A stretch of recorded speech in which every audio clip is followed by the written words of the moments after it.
नेपाल में राजशाही और हिंदू राष्ट्र की मांग को लेकर विरोध तेज होता जा रहा है। लोग सड़कों पर उतरकर प्रदर्शन कर रहे हैं और अब जो तस्वीर सामने आई है काठमांडू से, वो यहां राजशाही समर्थकों की पुलिस के साथ झड़प की है और जमकर पत्थरबाजी, आगजनी की गई। हालात आउट ऑफ कंट्रोल हो गया।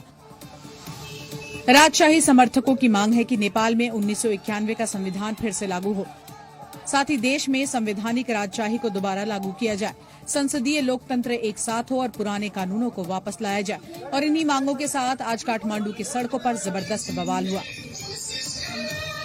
जिसके बाद नेपाल पुलिस ने राजशाही समर्थकों को तीतर बितर करने के लिए आंसू गैस और पानी की बौछार का इस्तेमाल किया, लेकिन उग्र भीड़ अपनी मांगों पर अडिग रहा। राजा आओ, देश बचाओ जैसे नारे लगाए। ऐसे हिंसक प्रदर्शन के बाद काठमांडू में कर्फ्यू का आदेश दे दिया गया है। चप्पे चप्पे पर सुरक्षा के इंतजाम है, क्योंकि राजशाही के हजारों समर्थक अब भी सड़क पर उत्पात मचा रहे हैं। राजशाही के समर्थकों और विरोधियों ने अलग अलग जगहों पर विरोध प्रदर्शन किए हैं। झड़प को रोकने के लिए काठमांडू में सैकड़ों पुलिसकर्मियों की तैनाती की गई है और काठमांडू के तिनकुने, सिनामंगल और कोटेश्वर इलाकों में कर्फ्यू लगाने का आदेश दिया गया है। बात करते हैं नेपाल की, जहां पर राजतंत्र समर्थक प्रदर्शनकारियों और पुलिस के बीच जबरदस्त झड़पें हुई हैं। हम उसकी तस्वीरें आपको दिखाएंगे, किस तरह निषेधित क्षेत्र तोड़कर संसद भवन की तरफ बढ़ रहे राजा के समर्थकों ने सड़क किनारे कई बिल्डिंगों पर जबरदस्त पथराव किया। वहीं नेपाल की राजधानी काठमांडू के एक भवन में प्रदर्शनकारियों द्वारा आगजनी की गई, उस बिल्डिंग में आग लगा दी गई। यह घटना तब शुरू हुई जब नेपाल के राजा ज्ञानेंद्र के समर्थक, जो राजतंत्र की बहाली और नेपाल को फिर से हिंदू राष्ट्र घोषित करने की मांग कर रहे हैं, निषेधित क्षेत्र को तोड़कर संसद भवन की ओर बढ़ने लगे और इसी का उन्होंने प्रयास किया। इन तस्वीरों को देखिए, पुलिस बड़ी संख्या में मौजूद थी। प्रदर्शनकारी तिनकुने और आसपास के क्षेत्र में जमा हुए। उन्होंने सड़क किनारे कई इमारतों पर पथराव किया, संपत्ति को नुकसान पहुंचाया। पुलिस ने भीड़ को नियंत्रित करने के लिए आंसू गैस के गोले छोड़े, पानी की बौछार का भी इस्तेमाल किया। प्रदर्शनकारियों की ओर से निर्धारित घेरा तोड़ने की कोशिश की गई और उसके बाद ही पुलिस ने यह कार्रवाई की। ये प्रदर्शनकारी राष्ट्रीय प्रजातंत्र पार्टी यानी आरपीपी के नेतृत्व में थे, जो लंबे समय से नेपाल में न केवल राजतंत्र की वापसी बल्कि हिंदू राष्ट्र की वापसी की मांग कर रहे हैं। उनका यह कहना है कि नेपाल को एक बार फिर हिंदू राष्ट्र घोषित करना चाहिए। उनका मानना यह है कि 2008 में राजतंत्र के उन्मूलन के बाद से ही नेपाल की राजनीतिक स्थिति बिगड़ गई, अस्थिरता आ गई, भ्रष्टाचार बढ़ गया और नेपाल लगातार आर्थिक संकट में राजतंत्र के बाद से ही है। इस वक्त काठमांडू की सड़कों पर जबरदस्त तनाव है। संसद भवन और अन्य सरकारी कार्यालयों के आसपास सुरक्षा बढ़ा दी गई है। स्थानीय प्रशासन ने पहले से ही कई क्षेत्रों में प्रदर्शन पर प्रतिबंध लगा दिया था, लेकिन प्रदर्शनकारियों ने इसे नजरअंदाज किया। तो ये तस्वीरें आप इस समय देख रहे हैं, ये आरपीपी जो वहां पर प्रजातंत्र पार्टी है उसके समर्थक हैं, उसके नेतृत्व में है और वो चाहते हैं कि नेपाल में एक बार फिर न केवल राजा का शासन लौटे, राजतंत्र लौटे, बल्कि नेपाल एक बार फिर प्रजातंत्र के बजाय राजतंत्र बने, एक हिंदू राष्ट्र बने। पंकज दास मेरे सहयोगी ताजा जानकारी के साथ अब हमारे साथ जुड़ रहे हैं। पंकज, इस समय स्थिति क्या है? क्योंकि आशंका तो इस बात की थी कि अगर स्थिति बद से बदतर हुई तो कर्फ्यू लगाने की नौबत आ सकती है।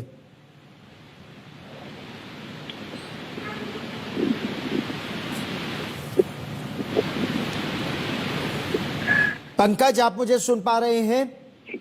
हाँ, बिल्कुल बिल्कुल। इस समय जो है काठमांडू का वो तिनकुने और वो बानेश्वर का जो इलाका है जहाँ संसद भवन है, वो पूरा का पूरा इलाका तनावग्रस्त हो गया है। स्थिति नियंत्रण से बाहर जाती हुई नजर आने पर अभी शाम को 4 बजे से यहाँ पे अनिश्चितकालीन कर्फ्यू लगा दिया गया पूरे इलाके में।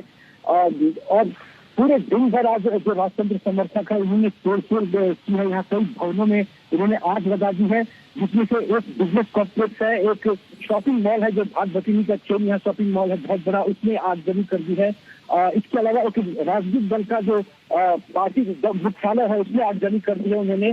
कई ऐसे दर्जनों भवन में तोड़फोड़ की है कि दिन भर इस तरह का तनावपूर्ण माहौल बन रहा था। इसके बाद जिला प्रशासन ने स्थिति को हाथ से बाहर जाते हुए उन्होंने कर्फ्यू का आदेश जारी कर दिया है। अच्छा पंकज, ये बताइए कि एकाएक ये जो हिंदू राष्ट्र घोषित करने की बात की जा रही है, राजतंत्र को फिर लाने की बात की जा रही है, एक बहुत बड़े आंदोलन के बाद प्रजातंत्र बना था नेपाल। हालांकि बहुत दुर्भाग्यपूर्ण घटनाएं भी वहां महल में हुई, जिस तरह से पूरे परिवार की बहुत ही विवादास्पद परिस्थितियों में हत्या कर दी गई। लेकिन क्या ये एक छोटा सा तबका है या नेपाल में अब ज्यादा लोग ऐसे हैं जो चाहते हैं कि एक बार फिर नेपाल हिंदू राष्ट्र बने?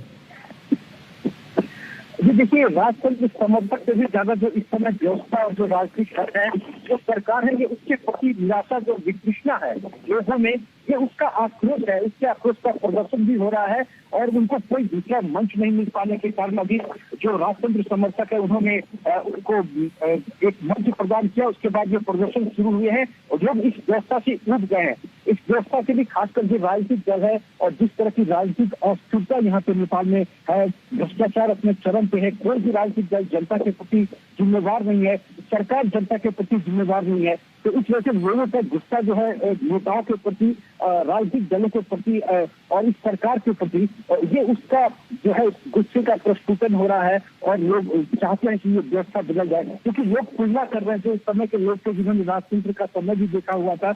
हालांकि निरंकुश राजतंत्र कई मायनों में सही नहीं है, लेकिन लोगों ने यहाँ देखा कि राजतंत्र से भी बदतर हालत नेपाल में हो गई है। यहाँ सिर्फ लोग बोलने की आजादी तो मिली है, लेकिन पार्टी में विकास के कोई इस तरह के काम हो रहे हैं। सिर्फ यहाँ पे जो राजनीति है वो व्यक्तिगत स्वार्थ में यहाँ पे लिप्त रहते हैं, भ्रष्टाचार में लिप्त रहते हैं। तो इन सब वजह से जो है लोगों का गुस्सा अपने चरम पर है, जिसके कारण आज ये सब दृश्य पैदा हो रहा है। पंकज, आप इस खबर पर नजर बनाए रखिए। इस बीच एक बड़ी खबर नेपाल से आ रही है। पुलिस और राजतंत्र समर्थकों के बीच झड़पों के बाद काठमांडू के कई इलाकों में कर्फ्यू लगा दिया गया है। तिनकुने, सिग्नामंगल और कोटेश्वर इलाके में अब कर्फ्यू लगा दिया गया है। वहीं त्रिभुवन अंतर्राष्ट्रीय हवाई अड्डे, नेपाल में काठमांडू एयरपोर्ट के आसपास राजतंत्र के समर्थकों और पुलिस के बीच जो झड़पें हुई, उसके बाद राजधानी काठमांडू के आसपास के कई इलाकों में कर्फ्यू लगा दिया गया है। पुलिस की ओर से कई राउंड आंसू गैस के गोले दागे गए, पुलिस ने रबर बुलेट्स भी चलाई। तो यह आपको दिखाता है कि जो प्रदर्शनकारी थे वो केवल पानी की बौछार या आंसू गैस के गोली से, आंसू गैस के कैनिस्टर्स के चलाने से नहीं रुके, रबर बुलेट्स चलानी पड़ी पुलिस को। बताया यह जा रहा है कि न केवल एक मॉल को बल्कि कई वाहनों को, कई गाड़ियों को और कुछ घरों को भी आग लगा दी गई और इसके बाद पुलिस ने कर्फ्यू लागू कर दिया है। नेपाल के काठमांडू के 3 इलाकों में कर्फ्यू यहां लगा दिया गया है। शुक्रबार पूर्व राजाका समर्थकहरूले गरेको प्रदर्शनको रिपोर्टिङ गर्न गएका एबी न्यूज टेलिभिजनका पत्रकार सुरेश रजकको जलेर मृत्यु भएको छ। तिनकुने स्थित एक घरको छतमा गएर उनी भिडियो खिच्दै गरेको अवस्थामा प्रदर्शनकारीले सो घरमा आगो लगाएका थिए। जलेको अवस्थामा उनको शव भेटिएको छ। प्रहरीलाई खबर गर्दा उनी उद्धारमा समयमा चासो नदिएको एबी न्यूज टेलिभिजनले जनाएको छ। दर्शकवृन्द, दुर्गा प्रसाई आफै गाडी चलाएर अगाडि बढ्दै हुनुहुन्छ। निकै नै अप्रिय अवस्था देख्न सक्छौं हामी। यहाँ प्रहरीले अश्रु ग्यास चलाएको छ।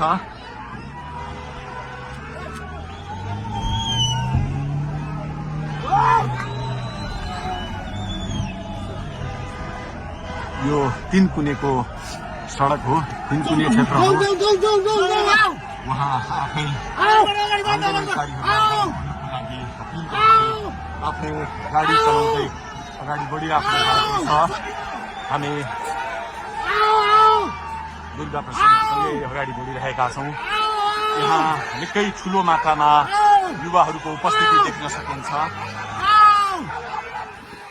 निकै ठुलो मात्रामा युवाहरूको उपस्थिति, प्रहरीको बार तोडेर दुर्गा प्रसाई आफै अगाडि बढ्दै हुनुहुन्छ। प्रहरी घेरामा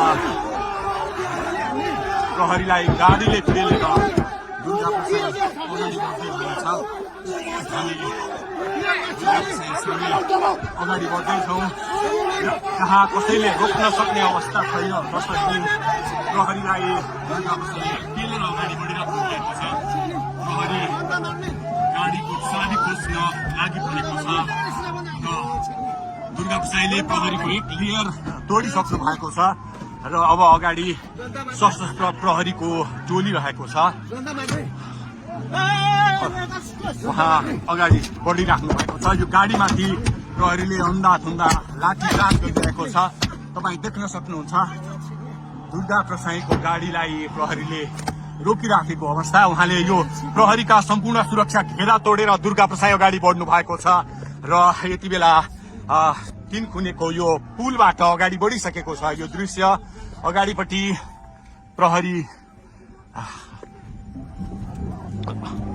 प्रहरीका यी घेरा तोडेर दुर्गा प्रसाई अगाडि बढिराख्नु भएको छ। हामी दृश्य देख्न सक्छौँ।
पुष्कर खतिवडा पनि मैदानमा हुनुहुन्छ, ढुङ्गा हान्दै हुनुहुन्छ।